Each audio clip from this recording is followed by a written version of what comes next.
बिस्मिल्लाहिर्रहमानिर्रहीम। अस्सलाम वालेकुम नाज़रीन, उम्मीद करता हूँ आप सब खैरियत से होंगे। मरी में इस वक्त शदीद बारिश का सिलसिला जारी है। ईद उल फ़ितर का पहला रोज़ है और सर्दी की शिद्दत में इजाफ़ा हो गया। ये आप देख सकते हैं, क्लाउड्स आए हैं और थंडर स्टॉर्म आ रहा है।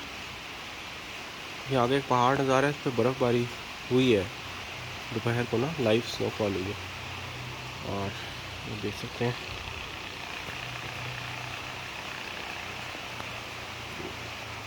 क्या खूबसूरत व्यू है। सुभान अल्लाह, बारिश के कतरे पड़ रहे हैं।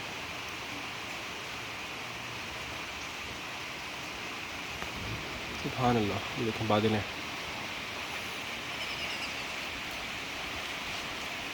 पूरी वैली कवर्ड है, पानी गिर रहा है।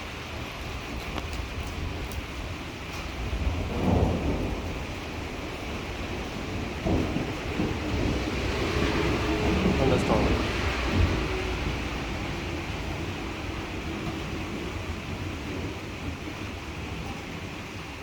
सुभान अल्लाह।